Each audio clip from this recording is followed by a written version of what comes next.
Start करते हैं। Vitamin C is present in. Vitamin C इनमें से किस में होता है? मिल्क में, व्हीट में, ऑरेंज में या योगर्ट में? So vitamin C is present in oranges. C is the right option. अब इंपॉर्टेंट विटामिन, ए आपको बताया, बी बताया, सी बताया, डी बताया और ई बताया। इसके अलावा विटामिन के। ये वो विटामिन हैं जो कि पेपर्स में आते हैं। और सी विटामिन इसलिए इम्पोर्टेंट है क्योंकि सी विटामिन ग्रीन वेजिटेबल्स में होता है और ऑरेंजेस वगैरह में भी पाया जाता है। तो ये एग्जाम में आ जाता है। और विटामिन ए की कमी की वजह से नाइट ब्लाइंडनेस हो जाती है, रात को इंसान को दिखाई नहीं देता। विटामिन बी की कमी की वजह से बैरी बैरी डिजीज होती है, इंसान का जो सर्कुलेटरी सिस्टम है वो डैमेज हो जाता है, वो ठीक तरीके से काम नहीं करता। विटामिन सी की कमी की वजह से स्कर्वी की डिजीज होती है, इंसान लेजी फील करता है, टायर्ड फील करता है। और विटामिन डी की कमी की वजह से रिकेट्स की डिजीज होती है जो कि हड्डियों की बीमारी है। हड्डियां उसमें कमजोर हो जाती हैं और इंसान ठीक तरीके से काम नहीं कर सकता। और विटामिन ई जो है उसमें इंसान का जो नर्वस सिस्टम है वो डिसऑर्डर हो जाता है। सो नर्वस सिस्टम डिसऑर्डर होता है विटामिन ई की कमी की वजह से। और विटामिन के की कमी हो जाए तो ब्लड क्लॉटिंग हो जाती है, ब्लड जो है वो इंसानी जो नालियां हैं उसमें जमना शुरू हो जाता है, जो कि बहुत ज़्यादा नुकसानदेह है। विटामिन के की कमी की वजह से होता है। नेक्स्ट है removal of top soil bye winds और वाटर इज कॉल्ड इरोजन। ये जो प्लांट हैं उनकी जो टॉप सॉइल होती है वो अगर रिमूव हो जाए, किसकी वजह से? हवा की वजह से और पानी की वजह से रिमूव होती है, तो इस प्रोसेस को इरोजन कहते हैं। Erosion is the removal of top soil by wind और water is called erosion. Next है what are the learned and shared behaviour belief called. ये जो हम लर्न करते हैं या फिर अपना बिहेवियर जो होता है ये शेयर करते हैं एक दूसरे से, इसे क्या कहते हैं? कल्चर कहते हैं। कल्चर में इंसान जब इकट्ठे रहते हैं आपस में तो वो एक दूसरे से सीखते हैं और उसके बाद अपना जो बिहेवियर होता है, अपना एटीट्यूड होता है वो शेयर करते हैं एक दूसरे से। तो इस प्रोसेस को कल्चर कहते हैं, यही मिलकर समाज बनाता है। नेक्स्ट है प्लेटो वाज अरिस्टोटल्स। प्लेटो अरिस्टोटल का क्या था? अब मैंने आपको लिखवाया था कि सोक्रेट्स था जो कि ग्रीक था, यूनानी था और बहुत बड़े फिलोसफर थे। सुक्रेट से स्टार्ट होते हैं, सुकरात होता है पहले। सुकरात का फिर स्टूडेंट था प्लेटो और प्लेटो का स्टूडेंट था अरिस्टोटल और अरिस्टोटल का स्टूडेंट था अलेक्जेंडर। तो अब यहाँ पे पूछा हुआ है कि प्लेटो वाज अरिस्टोटल्स। तो अरिस्टोटल का, प्लेटो जो था वो अरिस्टोटल का क्या था? टीचर था। Plato was a teacher of Aristotle. A is the right option. Ringgit is the currency of Malaysia. Ringgit Malaysia की करेंसी है। D is the right option. अब इनके कैपिटल कर लें। सूडान का कैपिटल खर्तून है।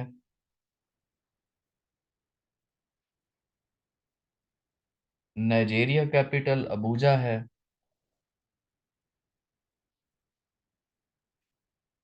और मलेशिया कैपिटल कोलालमपुर है। इनकी फिर करेंसीज भी बाकी की कर लेते हैं। सूडान की करेंसी लिख लें, सूडानीज पाउंड इस्तेमाल होता है सूडान में। और नाइजीरिया में नायरा है। Naira is the currency of Nigeria. और जो फिनलैंड है इसमें यूरो इस्तेमाल होता है। Euro, euro currency. अब यूरो आपको पढ़ाई थी करेंसी क्या चीज़ है। यूरो करेंसी फिनलैंड में इस्तेमाल होती है। और मलेशिया का तो आपने देख लिया है, ringgit is a currency of Malaysia. What is the full form of CTBT? CTBT की फुल फॉर्म क्या है? सी से कंप्रीहेंसिव, टी से टेस्ट, बी से बैन, टी से treaty. comprehensive test ban treaty. D is the right option. ये क्या था? ये एक एग्रीमेंट था जो 1996 में हुआ था। कंप्रिहेंसिव टेस्ट बैन ट्रीटी हुआ था। एक मुआहदा था 1996 में, जिसके तहत ये कहा गया था कि कोई भी कंट्री अब न्यूक्लियर टेस्ट नहीं करेगी। क्योंकि न्यूक्लियर टेस्ट करते हैं, फिर कंट्रीज को पता चल जाता है कि ये न्यूक्लियर पावर है। और ये बहुत बड़ा प्रॉब्लम होता है, जब टेस्ट किया जाता है तब भी तो उसके जो असरात होते हैं बहुत ख़तरनाक होते हैं। क्योंकि न्यूक्लियर बॉम्ब किसी भी कंट्री में यूज़ हो या समंदर में भी हो, फिर भी उसके असरात इन्वायरमेंट पे बहुत ज़्यादा ख़तरनाक होते हैं। तो कंप्रिहेंसिव टेस्ट बैन ट्रीटी एक एग्रीमेंट हुआ था 1996 में, जिसमें ये कहा गया था कि अब कोई भी कंट्री न्यूक्लियर टेस्ट नहीं करेगी। Samina Baig distinguished herself in the field of mountaineering। Samina Baig basically mountaineer थी, जहाजरानी करती थी, मींस इस पे माउंट पे चढ़ा करती थी। और इसने माउंट एवरेस्ट को अबूर किया था। माउंट एवरेस्ट पे चढ़ी थी 2013 में, 2013 में। समीना बेग जो कि पाकिस्तान से ताल्लुक़ रखती थी, इन्होंने माउंट क्लाइंबर थी, और माउंटेनियरिंग आएगा ये ऑप्शन। इसने माउंट एवरेस्ट पे ये चढ़ी थी 2013 में, 2013 में, जो कि बहुत बड़े एजाज की बात है। अब माउंट एवरेस्ट आपको पता है दुनिया का सबसे बड़ा पहाड़ है। माउंट एवरेस्ट 8,851, 8,811 इसकी हाइट है। 8,811 मीटर इसकी हाइट है। माउंट एवरेस्ट काठमांडू में है। काठमांडू नेपाल का कैपिटल है, वहां पे है ये। Sheikh Abdul Qadir Jilani is buried at Baghdad. Sheikh Abdul Qadir Jilani कहाँ पे दफन है? बगदाद में है, डी ऑप्शन आएगा। अब ये 1166 में इनकी डेथ हुई थी, और ये बगदाद में दफन है। D is right option. अब ये पैदा कहाँ पे हुए थे? पैदा हुए थे अमोल में। AMOL, अमोल सिटी है ईरान का। ईरान भी आ सकता है, अमोल भी आ सकता है। तो अमोल में पैदा हुए थे शेख अब्दुल कादिर जिलानी, और बगदाद में दफन है। Which night's ibadat during the month of Ramadan is considered better than ibadat of thousand month? बहुत ही आसान है, क्योंकि हम सब मुस्लिम मुस्लिम हैं। ये तो हमें पता होगा कि जो रमज़ान की सबसे बड़ी इबादत की रात है, इबादत जिसमें ये कहा जाता है कि हजारों मंथ इबादत करने से वो बेहतर है वो रात, तो वो लैलतुल कदर है। A is right option. The head of ज़कात आर 8। हेड्स ऑफ ज़कात कहते हैं मसारिफ ज़कात। ज़कात किस किस को देनी चाहिए? वो 8 हैं, 8 हैं। अब ज़कात आता है कब नाफिज हुई थी? ज़कात 2 हिजरी, 2 हिजरी को नाफिज हुई थी ज़कात। और इसके मसारिफ कितने हैं? 8 हैं। B is right option. मसारिफ ज़कात उर्दू में भी आ जाता है ये। मसारिफ ज़कात कितने हैं? 8। Give the name of founder of अब्बासी dynasty who is historically known as अस-सफ़ा। उसका नाम बताएं जो कि फाउंडर था अब्बासी डायनेस्टी का, और जो कि हिस्टोरिकली माना जाता है अस-सफ़ा। अबू अल अब्बास को कहते थे। बहुत ही ब्रेव पर्सन, बहुत ही हाईली टैलेंटेड पर्सन था अब्बासी डायनेस्टी। अब खुलफा राशिदीन आपको मैंने बताया था 632 से लेकर 661 ईस्वी तक ये खुलफा राशिदीन डायनेस्टी है। खुलफा राशिदीन 30 साल बनते हैं। और फिर 661 से लेकर 750 तक ये उम्मयाद डायनेस्टी है, उम्वी खानदान। उसके बाद 750 से लेकर 1258 तक तकरीबन ये चलती है। फिर ये अब्बासी डायनेस्टी चलती है।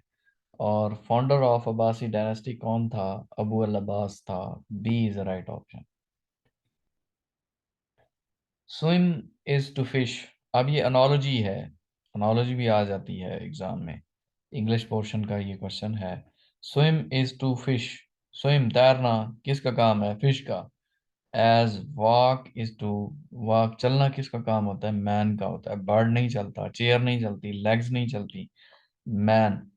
Swim is to fish as walk is to man। अब ये जो अनोलॉजी होती है इसमें प्रॉब्लम ये होती है कि आपको सेंस ढूंढनी होती है, और ये तो बिल्कुल आसान था, कुछ थोड़े बहुत डिफिकल्ट भी आ जाते हैं, तो आपको उनके मीनिंग भी आने चाहिए। अब एक बड़ी चीज दे देता है, दूसरा उससे रिलेटेड छोटी चीज है, तो जो तीसरी है वो दी हुई होगी, अब उससे रिलेटेड जो चीज बनती है वो आपने बतानी होगी। तो ये बार बार प्रैक्टिस करने से आ जाती हैं। फिर सिनोनिम्स ज्यादा से ज्यादा करने चाहिए, उससे भी आ जाता है। फिर ज्यादा नॉलेज और पढ़ने से चीजें जो हैं जब क्लियर होती हैं तो फिर ये चीजें आ जाती हैं। Fill in the blank. I have the privilege of knowing him intimately. Privileged of होता है, ये fixed preposition है। I had the privilege of knowing him intimately. Antonym of spendthrift। spendthrift कहते हैं फजूल खर्च, बहुत ज्यादा खर्च करने वाला, फजूल खर्च, पैसा उड़ाने वाला। माइजर आता है, इसका एंटोनम पूछा है, सिनोनिम नहीं पूछा। सो एंटोनम इसका माइजर आता है, माइजर होता है कंजूस। अब कंजूस और इसका एंटोनम spendthrift, spendthrift का एंटोनम माइजर बनता है। D is right option. अब ये फिर एनोलॉजी है। Cat is to kitten. Kitten बिल्ली के जो बच्चे होते हैं उसको कहते हैं। So cat is to kitten as dog is to, और डॉग का जो बच्चे होते हैं मीन छोटे, उसको क्या कहते हैं, उसको पप्पी कहते हैं। A is right option. Cat is to kitten as dog is to puppy. तो ये चीजें आपको रिलेशन ढूंढना होता है, ये भी आसान है, कोई इतना डिफिकल्ट नहीं है। Antenna is used in volleyball. Volleyball की गेम में एंटीना इस्तेमाल होता है। अब ये आप देख लें, ये वॉलीबॉल का नेट है जिसके थ्रू इसके प्लेयर्स खेलते हैं, पांच पांच प्लेयर्स होते हैं। अब ये जो निशान लगा हुआ है ये एंटीना है, ये ऊपर की जानिब है। अब इसमें ये भी लगा हुआ है, ये ऊपर, ये जो हुक ऊपर की जानिब है इसको एंटीना कहते हैं, एंटीना। तो ये वॉलीबॉल में इस्तेमाल होता है। अब ये आपको आना चाहिए, स्पोर्ट्स से भी आ जाते हैं कभी एक या दो, तो ये हम बार बार करेंगे और इसी से ही आएंगे। Antenna is used in volleyball, D is the right option. In which year FIH, FIH abbreviation है इंटरनेशनल हॉकी फेडरेशन का, was established in 1924। International hockey federation का ये जो इदारा है ये कब एस्टेब्लिश हुआ था? 1924 में हुआ था। अब ये कहाँ पे फाउंड हुआ था, नेक्स्ट टाइम ये पूछेगा। तो ये फाउंड हुआ था पेरिस में। पेरिस फ्रांस का कैपिटल है। पेरिस में ये फाउंड हुआ था और इसका हेडक्वार्टर ल्यूसाने में है। Headquarter is in ल्यूसाने। ल्यूसाने कहाँ पे है? स्विट्जरलैंड का सिटी है। इसका हेडक्वार्टर ल्यूसाने में है। इंटरनेशनल हॉकी फेडरेशन का काम यही है कि इंटरनेशनल लेवल पे हॉकी की कंपटीशन कराना, ये इसका काम है। और ये 1924 में एस्टेब्लिश हुआ था। हॉकी में पाकिस्तान की तो बहुत ज़्यादा सर्विसेज हैं। 4 दफ़ा वर्ल्ड कप जीता हुआ है पाकिस्तान ने, 3 दफ़ा ओलंपिक गोल्ड मेडल हासिल किया हुआ है, 3 दफ़ा चैंपियंस ट्रॉफी भी जीती हुई है हॉकी में। Which is a valid program to access the internet. Internet पे एक्सेस करने के लिए वैलिड प्रोग्राम कौन सा होता है? अब हम गूगल क्रोम ही यूज़ करते हैं साफ ज़ाहिर, इंटरनेट पे कोई भी चीज़ हम सर्च करते हैं तो वैलिड एक्सेस करने के लिए गूगल क्रोम आता है। D is the right option. अब एक्सेस नहीं होता, फ्रंट पेज नहीं होता, विंडोज़ एक्सप्लोरर नहीं होता, गूगल क्रोम होता है। D is the right option. ये वैलिड प्रोग्राम है जो कि इंटरनेट पे एक्सेस करने के लिए यूज़ होता है। K2 is also known as Goodwin Austen। केटू का दूसरा नाम क्या है? केटू को गुडविन ऑस्टिन भी कहते हैं। अब केटू दुनिया का दूसरे नंबर पे माउंटेन है, बड़ा माउंटेन है। पहले नंबर पे माउंट एवरेस्ट है, अभी आपको पता है, काठमांडू में है, नेपाल में, 8,811 जिसकी हाइट है। और ये जो केटू है, केटू की 8,611 है, 8,600 राउंड अबाउट है। और ये जो केटू है दुनिया में दूसरे नंबर पर है, माउंट ये कराकरम माउंटेन पे है, और ये पाकिस्तान में है, दुनिया में दूसरे नंबर पर है। केटू को गुडविन ऑस्टिन भी कहते हैं। और ये जो माउंट एवरेस्ट है वो हिमालय माउंटेन रेंज में है। अब हिमालय एक रेंज है जिसमें माउंटेन है डिफरेंट किस्म की। हिमालय रेंज है, कराकरम भी रेंज है। जो माउंट एवरेस्ट है वो हिमालय रेंज में है, और जो केटू है ये कराकरम रेंज में है। 70 है। In PowerPoint 2016 the rehearse timing option is available in. अब एम एस पावर पॉइंट में जो रिहर्स टाइमिंग का ऑप्शन है वो कहाँ पे है, किस टैब को ओपन करने से ये आता है? तो ये बहुत ही सिंपल है, ये देखें।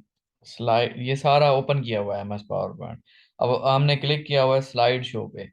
स्लाइड शो में कौन कौन से एटम्स आते हैं, रिहर्स टाइमिंग देखें इसमें है। तो रिहर्स टाइमिंग का किस में आता है, स्लाइड शो में आता है। अब इसमें फ्रॉम बिगनिंग है, फ्रॉम करंट स्लाइड है, प्रेजेंट ऑनलाइन है। अब ये आप देखते जाएं क्योंकि ये भी आ सकते हैं। कस्टम स्लाइड शो है, सेटअप स्लाइड शो है, हाइड स्लाइड है, इसके अलावा रिहर्स टाइमिंग है। तो इस दफ़ा उसने पूछा है रिहर्स टाइमिंग किस में है, स्लाइड शो टैब में है। So B is the right option. M S Word, Excel, PowerPoint, इनमें से आते हैं कि ये जो फाइल है, होम है, इंसर्ट है, डिज़ाइन है, ट्रांजिशन है, इसमें कौन कौन से फंक्शंस आते हैं? तो ये आप सबको आने चाहिए इसमें। नेक्स्ट है, which of the following is use to draw picture, 3D images and animation. ये जो 3D इमेजेस बनाए जाते हैं, एनिमेशन कार्टून्स वगैरह बनाए जाते हैं, तस्वीरें बनाई जाती हैं, तो ये क्या चीज़ इस्तेमाल होता है? ग्राफिक सॉफ्टवेयर होता है। Graphic software is used to draw pictures, 3D images, and animation. A is the right option. Computer at home can be used to perform. Computer घर में पड़ा हो तो किसके लिए, क्या चीज़, क्या काम करने के लिए परफॉर्म किया जाता है? रिकॉर्ड कीपिंग के लिए होता है, मूवीज़ देखने के लिए, गेम्स देखने के लिए भी होता है, और बजट बनाने के लिए भी होता है। सो ऑल ऑफ दीज आएगा, क्योंकि एम एस एक्सेल में बजट भी बना सकते हैं, आप लिख सकते हैं क्योंकि उसमें शीट्स होती हैं। So D is the right option. All of these, record keeping के लिए, मूवीज के लिए, गेम्स के लिए, मेकिंग बजट्स के लिए। सो डी ऑप्शन आता है। इन computer communication, verification is a process of authentication. Verification किस लिए की जाती है? कहीं भी वेरिफिकेशन की जाती है यही चेक करने के लिए किया जाता है ना कि ये चीज़ ऑथेंटिक है या नहीं है। किसी भी चीज़ की आप वेरिफिकेशन करें, तो कंप्यूटर कम्युनिकेशन में भी जो वेरिफिकेशन होता है वो ऑथेंटिकेशन के लिए होता है। क्या ये चीज़ ऑथेंटिक है या नहीं है? So D option is the right option. 74 है। In M S word 2016 to extend a selection to adjacent cell of the tab. अब एम एस वर्ड 2016 में अगर आपने किसी भी चीज़ को सिलेक्ट किया है और आप चाहते हैं कि ये सारी चीज़ें, पूरी लाइन या पूरा जो जो भी है, पूरा पैराग्राफ वो सिलेक्ट हो जाए, तो क्या करेंगे? आप शिफ्ट पे प्रेस करके रखेंगे, और जो एरो की होती है उसको प्रेस करते जाएंगे, दबाते जाएंगे, तो वो जो चीज़ है वो सिलेक्ट होती चली जाएगी। यही उसने पूछा है इन एम एस वर्ड 2016 में, टू एक्सटेंड अ सिलेक्शन, उस सिलेक्शन को एक्सटेंड करना है to adjacent cell of the table, ताकि वो टेबल के एंड तक पहुंच जाए। और क्या करना है उसको, होल्ड डाउन शिफ्ट, शिफ्ट को आपने प्रेस करके रखना है, एंड प्रेस एरो की रिपीटली, और बार बार एरो की दबाते जाना है, तो वो चीज़ सिलेक्ट होती चली जाएगी। ए इज द राइट ऑप्शन। 75 है। कायद आज़म मोहम्मद अली जिन्ना लेफ्ट कांग्रेस इन 1920। कायद आज़म मोहम्मद अली जिन्ना ने 1920 में कांग्रेस को छोड़ दिया था, क्यों? क्योंकि कायद आज़म को ये पता चल गया था उस वक्त कि ये मुसलमानों के लिए ये जमात फायदेमंद नहीं है। कांग्रेस वैसे तो इंडियन नेशनल कांग्रेस इसको कहते हैं, 1885 में बनी थी। एओ ह्यूम ने इसे फाउंड किया था। एलान ऑक्टेवियन ह्यूम, जो कि ब्रिटिश सिविल सर्वेंट था, सिविल सर्विस ऑफिसर था, उसने वहां से रिटायरमेंट होने के बाद इसको फाउंड किया था। इंडियन नेशनल कांग्रेस को कि जो मुसलमान हैं, हिंदू हैं, ये अपने मामलात को डिस्कस कर सकें इंडियन सब कॉन्टिनेंट में। सो 1885 में तो फाउंड हो गई। उसके बाद कायद आज़म ने इसको 1906 में ज्वाइन किया था, 1906 में। 1906 में ज्वाइन किया था कायद आज़म मोहम्मद जिन्ना ने, और 1920 में इसको कायद आज़म ने लेफ्ट कर दिया था। और क्वेश्चन ये भी आता है कि कायद आज़म मुस्लिम लीग और कांग्रेस दोनों का हिस्सा कितने साल तक बने रहे। अब ये समझने की बात है, कायद आज़म ने मुस्लिम लीग को ज्वाइन किया था 1913 में। सो 1913 में जब मुस्लिम लीग को ज्वाइन किया तो कांग्रेस और मुस्लिम लीग दोनों का हिस्सा हो गया, क्योंकि कांग्रेस को तो पहले से ज्वाइन किए हुए आ रहे थे 1906 से ही। तो जब मुस्लिम लीग को 1913 से किया, तो 13 से लेकर 20 तक ये दोनों जमातों का हिस्सा रही। तो 13 से 20 तक कितने साल बनते हैं? 7 साल बनते हैं। तो 7 इयर्स आपने करेक्ट ऑप्शन करना है। 7 साल तक कैद आजम मोहम्मद जिन्ना दोनों जमातों का हिस्सा रहे, कांग्रेस का भी और ऑल इंडिया मुस्लिम लीग का भी। 76 है, maximum zoom percentage in M S PowerPoint is 400%। जो जूम करना है, जूम मीन्स बड़ा करना, तो एम एस पावर पॉइंट में कितने परसेंट तक आप जूम कर सकते हैं? 10% टू 400% होता है। एम एस पावर पॉइंट में भी, एम एस एक्सेल में भी 10 से लेकर 400% तक आप जूम कर सकते हैं। जबकि जो एम एस वर्ड होता है उसमें 10% टू 500%, 10% से लेकर 500% तक जूम कर सकते हैं। एम एस वर्ड में 10 to 500% है, और एम एस एक्सेल और एम एस पावर पॉइंट में 10% to 400% है। If the average of 7 number is 40, 7 number थे, उनको क्या किया? उनको जमा किया, और